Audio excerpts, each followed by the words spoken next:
오늘 말씀 요한 3서.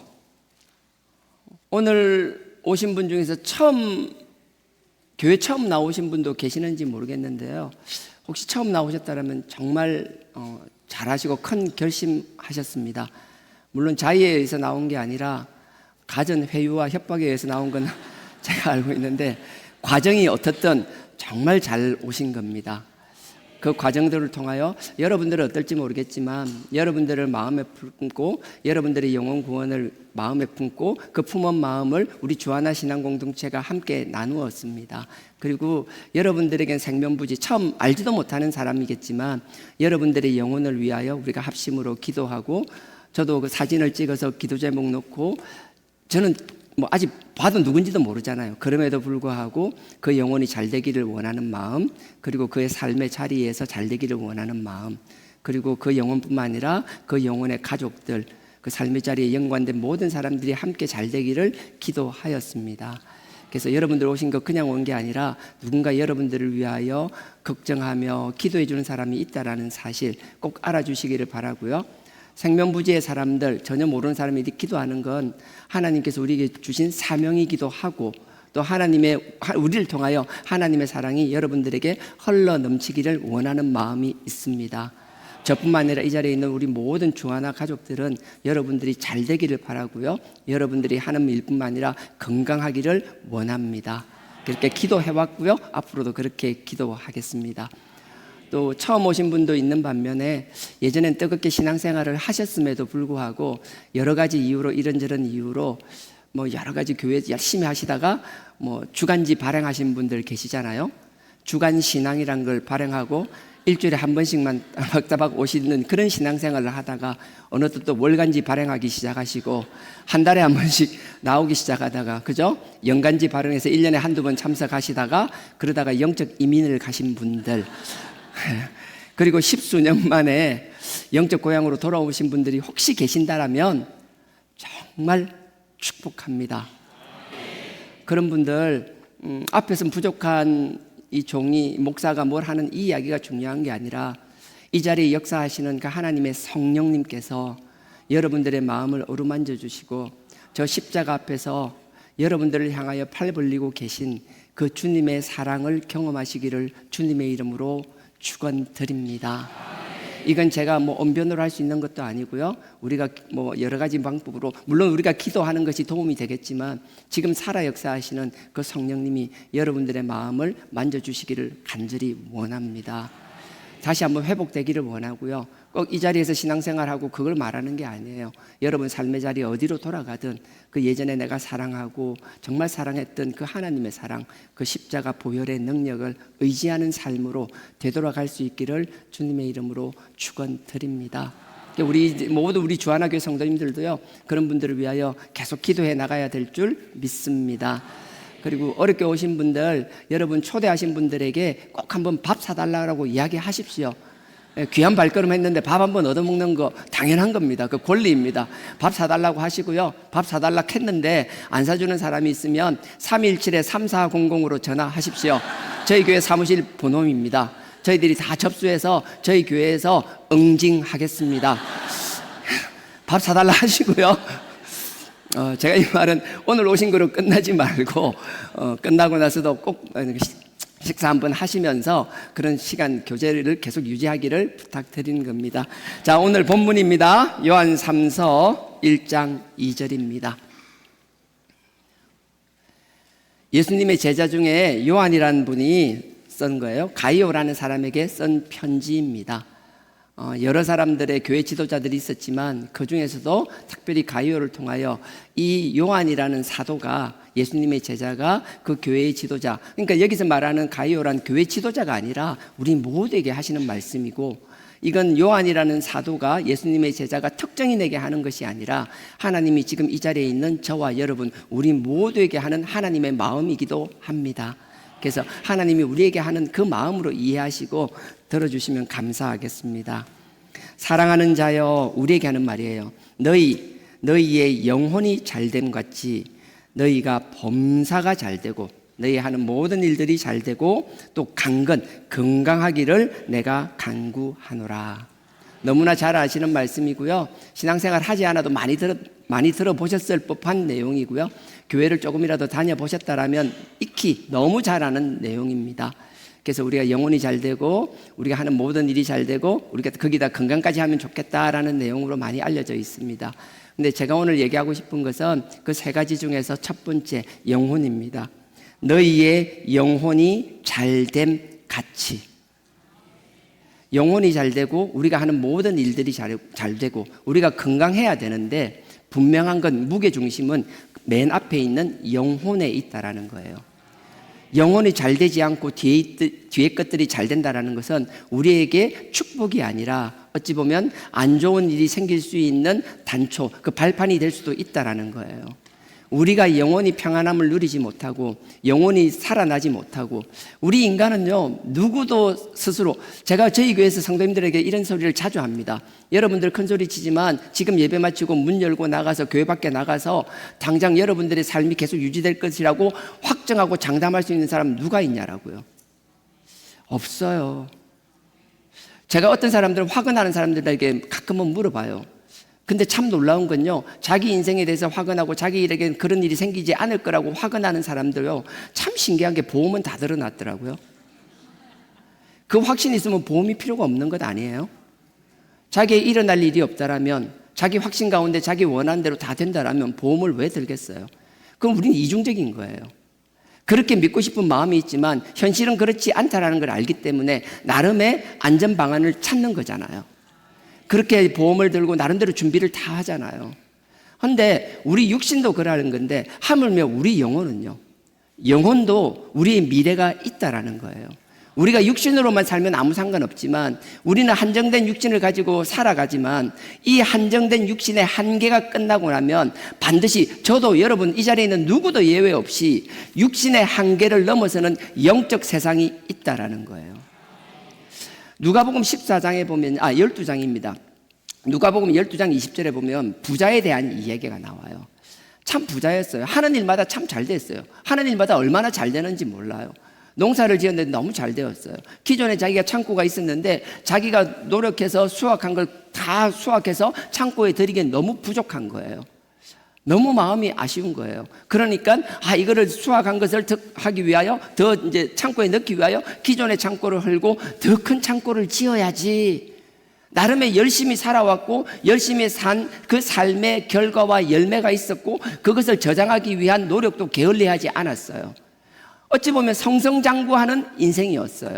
하지만 하나님께서는 누가복음 12장 20절에 보면, 하나님께서 그 밤에 내가 너를 부르면 그게 무슨 소용이 있냐라는 거예요. 우리는 마치 자기에게 그런 일이 일어나지 않을 거라고 생각하지만 우리는 누구도 예외 없이 그런 일이 일어날 수 있다라는 거예요. 근데 정말 우리가 지혜로운 사람은 보험을 들고 준비하잖아요. 영적으로도 마찬가지예요.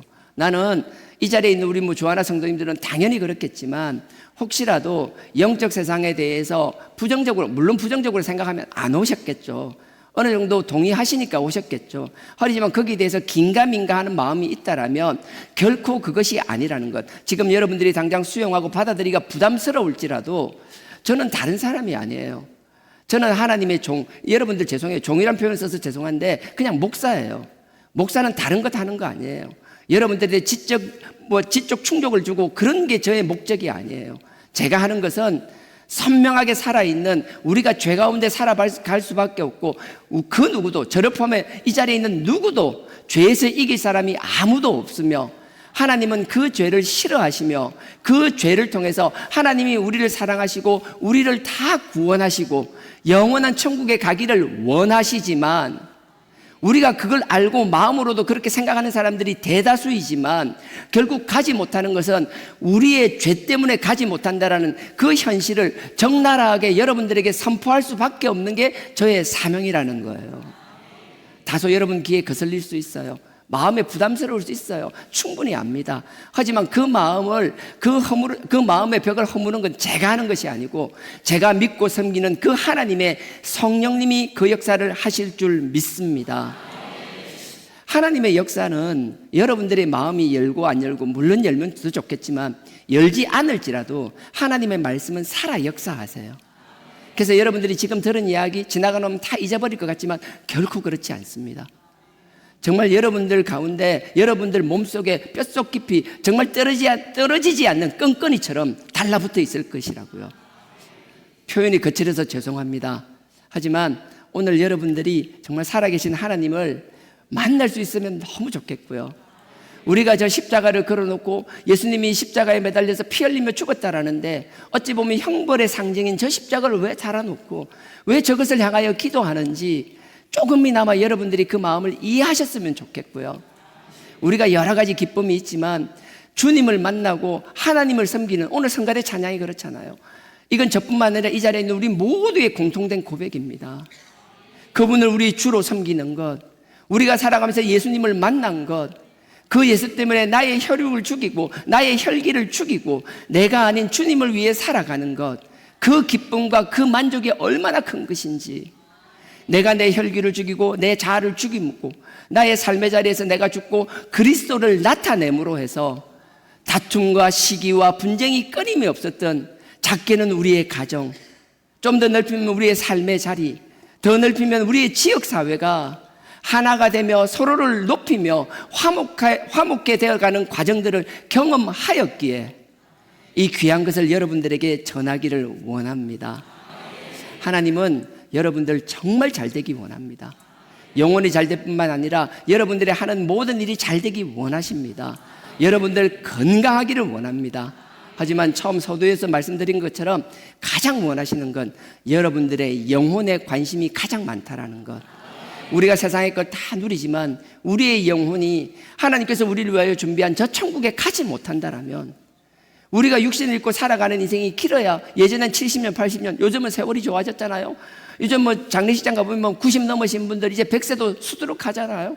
그래봐야 길어야 100년 110년이잖아요 어찌 보면 긴 것 같지만 영원의 시간에서 보면 그 짧은 100년, 그 100년에 묶여서 사는 것이 아니라 우리의 시야가 그 너머에 있는 영원함을 바라보며 우리의 영원함을 준비할 수 있는 지혜로운 자들이 되기를 주님의 이름으로 간절히 부탁드립니다. 이건 저의 말로 깨달을 수 있는 게 아니라 하나님께서 여러분들 가운데 분명히 그런 깨달음을 주시리라 확신하고 믿습니다.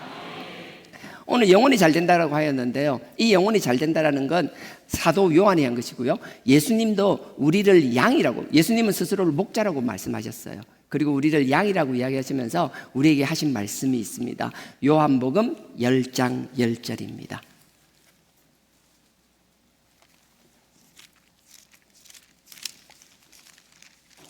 요한복음 10장 10절입니다. 신약 163페이지입니다. 예수님께서 당신 스스로를 목자라고 이야기하고 우리를 양이라고 이야기하면서, 목자는 참 양을 위하여 곰이나 사자가 오면 위험하면 자기 목숨을 걸고라도 자기 양을 지키려고 하는 목자가 있고, 또 어떤 목자는 싹꾼이라는데, 싹꾼이라는 게 나쁜 의미가 강한데요, 싹꾼이 이런 거예요. 내가 돈을 받고 양떼를 키우는 거예요. 그러니까 돈을 받고 하다 보니까 정말 자기 것이란 사랑이 없는 거예요.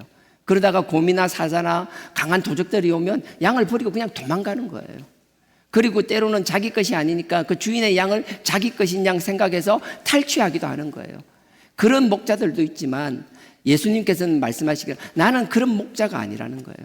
나는 너희들을 위하여 나의 목숨이라도 기꺼이 내어놓겠다라고 말씀하시는 분이에요. 그리고 실제로 우리의 죄를 위하여 그분은 우리의 죄를 짊어지시고 고난당하시고 조롱당하시고 십자가에 매달려서 마지막 피 한 방울까지 흘리시며 우리의 죄를 사하여 주셨던 분이에요. 저는 주님처럼, 예수님처럼 결코 그렇게 하지 못해요. 만약에 하나님이 저에게 누군가 여러분 새신자를 위하여 너 목숨을 내놓겠니? 하면 저 아멘 못해요. 최소한 40일 작전 기도는 들어가 봐야 알아요. 그것도 40일 뒤에 알아요. 결코 못해요. 그건 저뿐만 아니라 모든 인간은 마찬가지예요.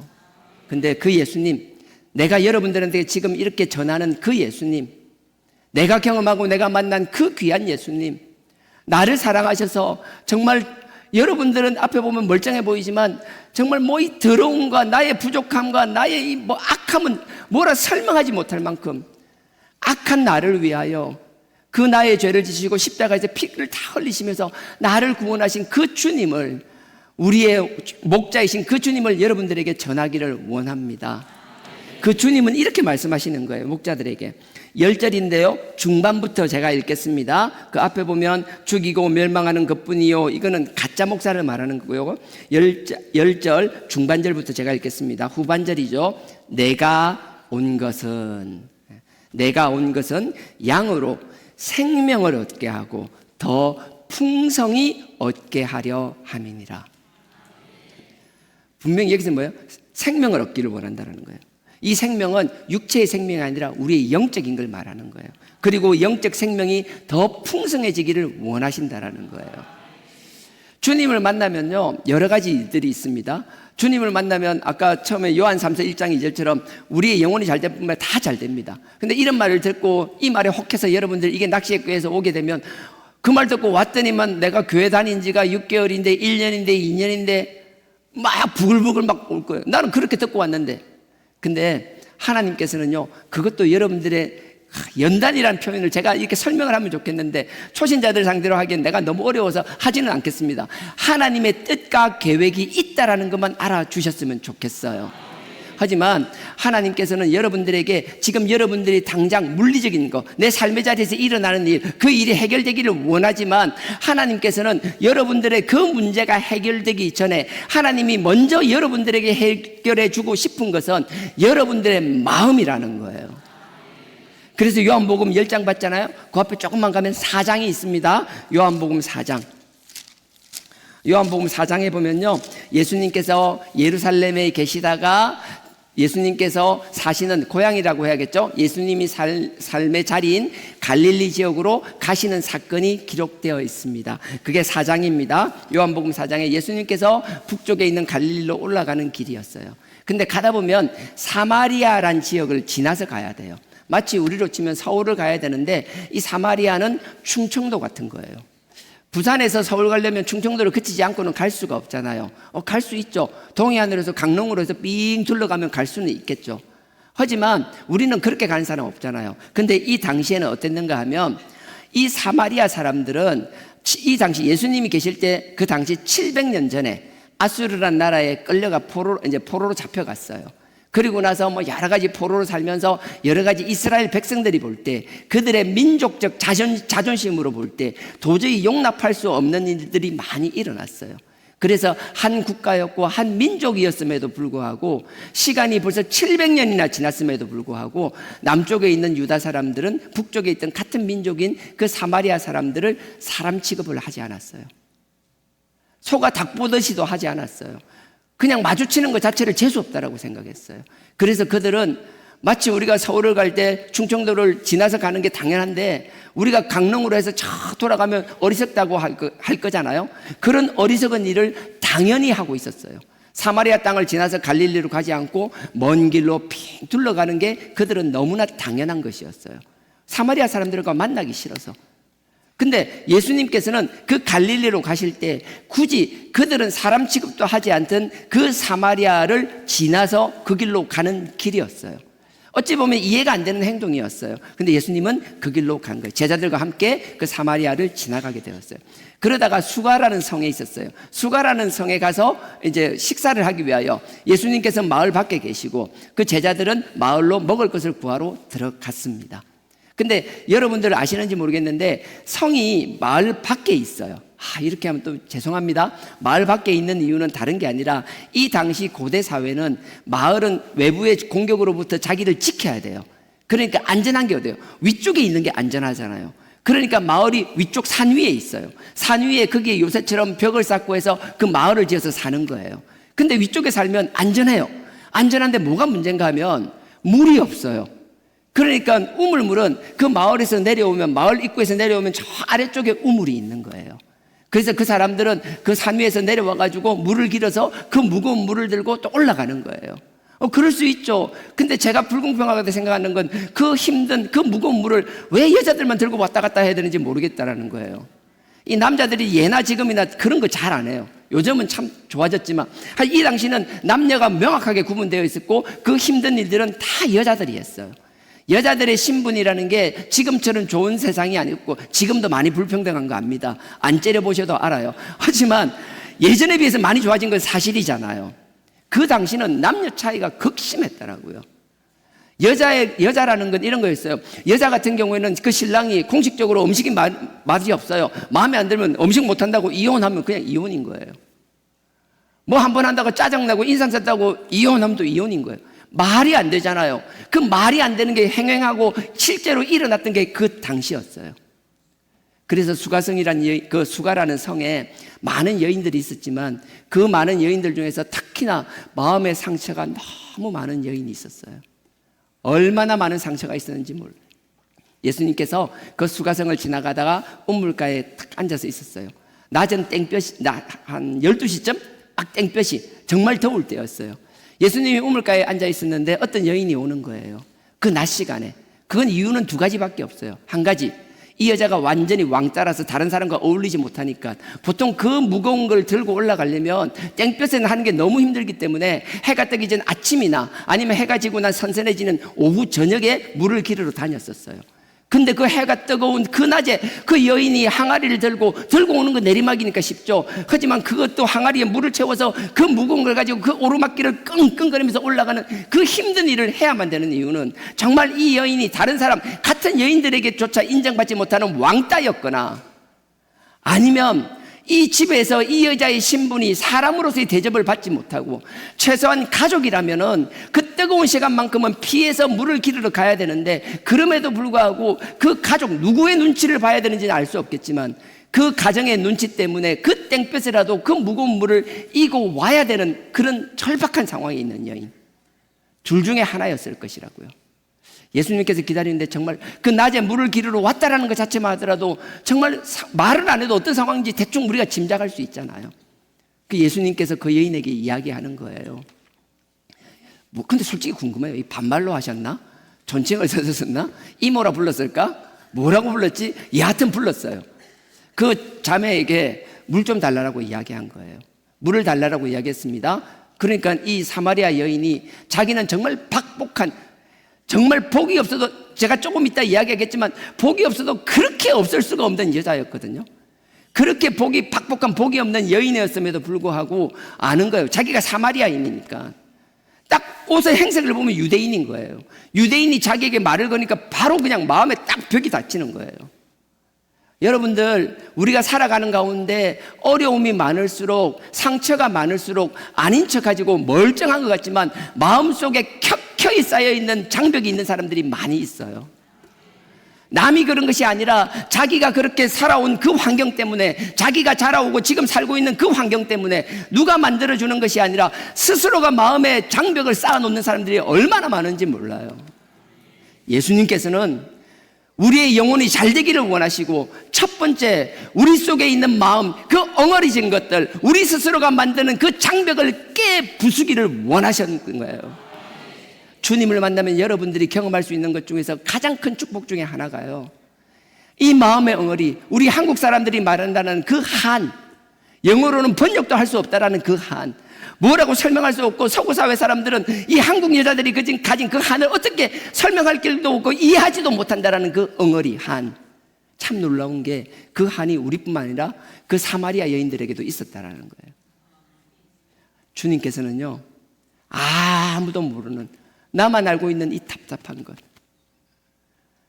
주변 사람들이 있을 때는 웃고 즐기며 아닌 척하지만 혼자 있을 때, 불 꺼진 방이나 혼자 있는 그 한정된 공간에서 혼자만 있을 때 그 짓누르는 그 답답함 속에서 이 심장이 터질 것 같고 내가 막 미쳐버릴 것 같은 이 답답한, 그러나 내색하지 못하고 그래도 남들 앞에 약한 모습 보여주기 싫어서 그걸 끝까지 부여잡고 끝까지 강한 척하며 스스로를 다잡는 그 마음, 단순히 그 벽을 깨는 것이 아니라 그 마음을 치유해 주시기 원하시는 분이라는 거예요. 그래서 예수님은 그 여인에게 말하잖아요. 가서 물 좀 주세요 하니까 웃기네, 웃기는 사람이네. 아니 유대인이 사마리아 여자니 나한테 뭐 물을 달라고 해, 말도 안 되는 소리 하고 있네. 그러니까 예수님이 그러잖아요. 지금 당신이 먹는 물은 우리는 우리의 답답함, 어려움이 있을 때마다 우리가 그걸 해결하기 위하여 우리가 각자의 방법으로 그걸 해결하기 위해 얼마나 열심히 노력하는지 몰라요. 근데 예수님께서는 그걸 그래요. 당신이 지금 하는 그 노력은 아무리 열심히 해도 갈증난 사람이 물을 아무리 먹어도 그때뿐인 것처럼 당신의 노력은 곧 갈증이 또 재발할 거라는 거예요. 하지만 당신이 나를 만나고 내가 주는 생명의 물을 마신다라면, 내 속에 있는 참 하나님을 만나게 된다라면, 그분의 참 사랑과 그 참 은혜를 경험하게 된다라면 더 이상 그 답답한 문제를 통하여 갈급함을 가지지 않을 것이라는 거예요. 그래서 제가 여러분들한테 감히 단언합니다. 여러분들이 주님을, 그 예수 그리스도를 여러분의 주인으로 영접하신다라면 여러분들의 문제가 갑자기 해결되는 역사가 일어나지 않을 수도 있어요.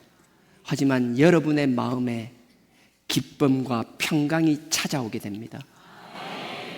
이 수가성 여인은요, 뒤에 이제 뭐 지금 얘기해야겠네요. 예수님께서 그렇게 이야기하시고 나서 말하는 거예요. 그럼 네 남편 데리고 오라고.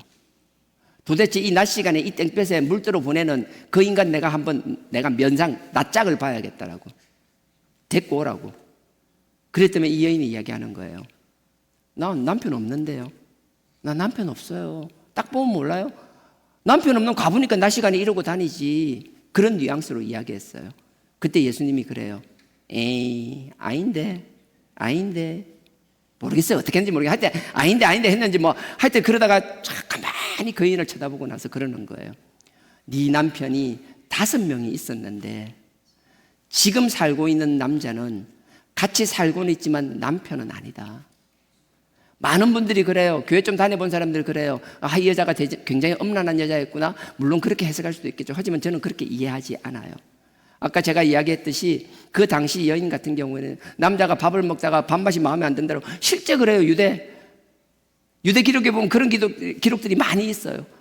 이혼하기 위하여 남자들이 남성 중심으로 해서 온갖, 우리 조선시대 때 칠거지약도 마찬가지잖아요. 말도 안 되는 이유로 여자를 버릴 수 있게 만드는 철저히 남성 중심적인 사회. 유대도 그랬던 거예요. 밥 맛없으면 이혼, 마음에 안 들면 이혼, 목소리 크면 목소리 크다고 이혼, 마음에 안 들면 그냥 버리는 거예요. 이 여인은, 그리고 그 당시 여자가 남자를 선택할 수 있는 상황이 아니에요. 여자가 남자를 선택해서 결혼하는데 있을 수가 없어요. 남자에게 선택받는 입장이라고요. 근데 결혼을 5번 했다라는 것은 첫 남자에게 남자가 죽었을 수도 있죠. 과부가 될 수도 있고 어떤 상황인지 모르겠지만 첫 남편이 죽든지 버렸든지 그런 상황이 끊임없이 반복되었다라는 거예요. 그러면 한두 번 이혼당하고 나면 안 하면 혼자 살면 되지, 뭐 한다고 그렇게 지질이 궁상처럼 그 짓을 하고 있어 라고 생각한다면 그것도 그 당시 상황을 몰라서 그러시는 거라고요.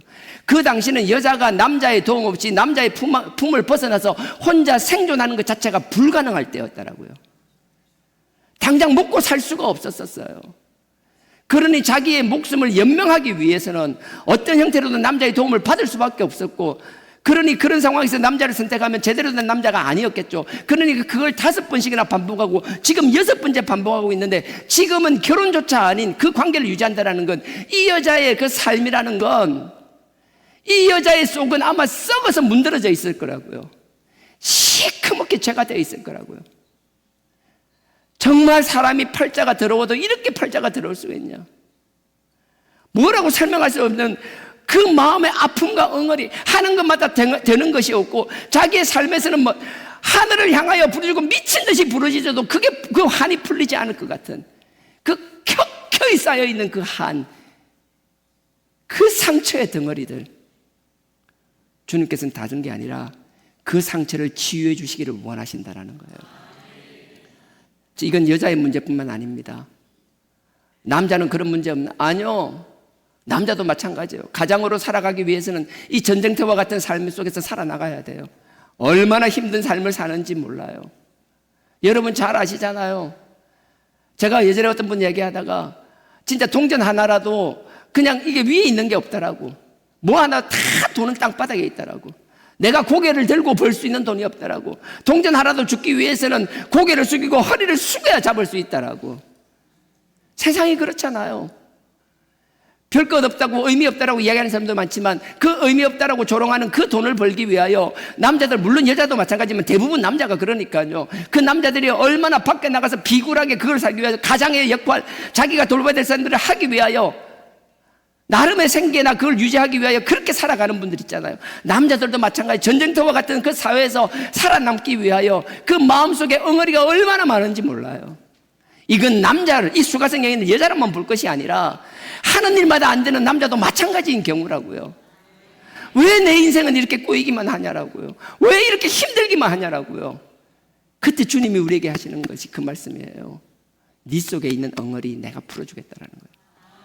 네가 진정 나를 만난다라면, 나의 존재를 전인격적으로 만난다라면, 하나님이 너희를 얼마나 사랑하시고 너희를 사랑하는 그 하나님이 나를 어떻게 썼는지를 너희들이 알게 된다라면 너희의 삶의 가치관이 바뀔 거라는 거예요. 나를 짓누르는 그 바위와 같은, 태산과 같은 그 무거움이 더 이상 무거움으로 느껴지지 않게 하겠다라는 거예요. 정말 그 현실을 볼 때마다 막 숨을 쉬지 못할 것처럼 그 답답함으로 꽉 막혀있는 그 마음을 하나님께서, 아니 그 주님께서 활명수처럼, 활명수가 뻥 뚫리나요? 몰라요. 배아제 뭐 몰라요. 어떤 소화제도 할 수 없는 그 시원함과 상쾌함을 맛보게 해 주시겠다라는 거예요. 이 수가성 여인은요, 그 상황에서 예수님을 만났어요. 그 짧은 만남을 통하여 예수님은요, 이 수가성 여인 만나가지고 너 이리 온나 이러면서, 니 앉아봐봐. 네 마음을 바꾸려면 내가 지금 한 2박 3일 같이 해야 돼. 앉아봐봐. 막 머리 맞대고, 아니요. 그 살아계신 하나님과 그 아들, 그 독생자, 그 예수 그리스도를 여러분들이 인격적으로 만난다라면 시간이 중요한 게 아니에요. 나는 이 짧은 한 번의 예배가 될 수도 있잖아요. 난 여러분들 계속 봤으면 좋겠지만 여러분 마음에 지겨워 죽겠네, 안 끝나나 하고 지금 그러시고 계시잖아요. 내가 2번 다시 오나 봐라. 그러진 않았으면 감사하겠습니다. 여하튼 이렇게 그렇잖아요. 하지만 이 짧은 예배를 통하여 지금 이 시간이면 좋겠어요. 마음이 조금이라도 열리면 좋겠어요. 그 열리는 틈으로 지금도 우리가 믿고 살아 역사하시는 그 성령님이 역사하셨으면 좋겠어요. 뭔지 모르지만 이 답답함, 내가 주님을 진정으로 만나게 된다면 당장의 상황은 변하지 않더라도 그 상황을 넉넉히 이기게 하는 마음을 허락하시는 그 주님, 그 가운데서 기쁨을 누리고 평안을 누리고 평강을 누리는 그것을 경험하는 역사의 시간이 되기를 주님의 이름으로 축원드립니다. 이 수가성 여인은요, 예수님을 만남으로 해서 이 짧은 시간에 그걸 경험했어요. 제가 이야기했잖아요. 집에서조차 인정받지 못하는 아주 힘든 여자이거나 아니면 같은 여자들로부터 왕따를 당하는 여자일 수도 있더라고요.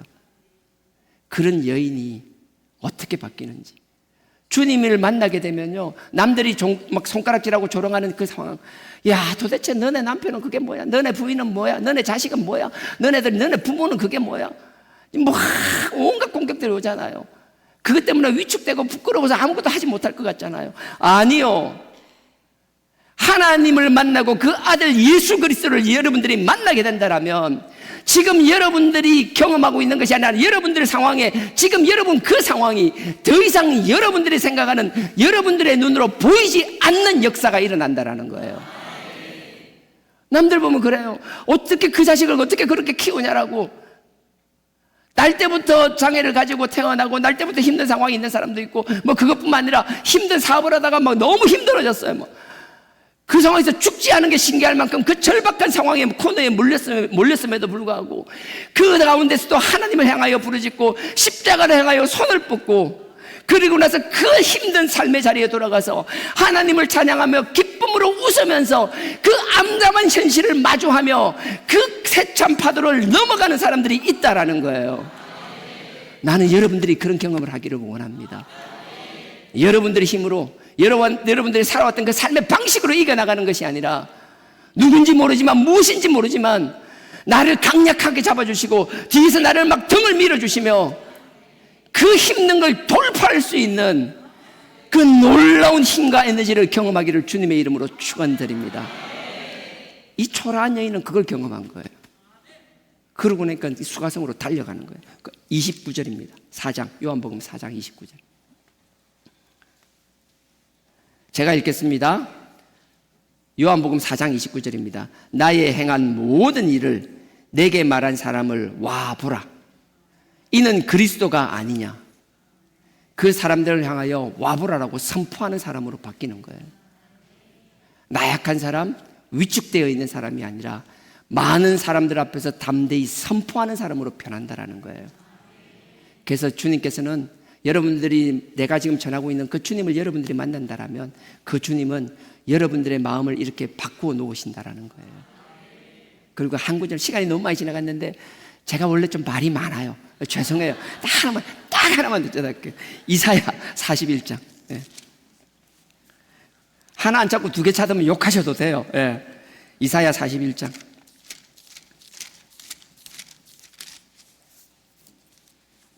이사야 41장 10절입니다. 하나님께서는 우리 마음의 장벽을 허물어 주세요. 그 엉어리를 다 녹여주세요. 그리고 나서 우리를 붙잡아 주시고요, 우리를 일으켜 세워주시는 분이에요. 그리고 두려워하지 말라. 이 수가성 여인이 두려움 없이 그 많은 사람들 앞에서 담대히 선포하는 것, 사람을 피해 다니며 위축되어 있던 사람이 그들 앞에 당당히 나설 수 있는 사람으로 변하는 것처럼 하나님은 우리를 그렇게 바꿔주시기를 원하신다라는 거예요. 제가 이번 금요철학 때 잠깐 그 이야기를 했었는데요, 어색한 골목길 있잖아요. 어두컴컴한 골목길을 가면 그 아버지가 아들 손을 잡고 가잖아요. 그 아들은 아빠가 손을 따뜻한 손으로 그 아들을 잡아주면 그 아들은 아무리 어둡고 침침하고 무서운 골목이라도 무서운 줄 모르고 아빠 믿고 막 콧노래 부르면서 가는 거예요. 정작 무서워하는 사람은 아빠예요. 저 뒤에서 이상한 담배 피우면서 이상한 사람 나타나가 돈 뺏을까봐. 우리가 의지하는 것, 우리가 힘이 있을 거라고 우리가 의지하는 아버지는 정작 나약하기 짝이 없을 수 있다라는 거예요. 하지만 우리를 도와주시려고 하는 그 하나님은 골목길에서 그 어두움 앞에서 두려워하는 우리의 아버지의 모습이 아니라는 거예요. 41장 10절입니다. 제가 읽겠습니다. 주님의 마음입니다. 두려워 말라. 내가 너와 함께 함이니라.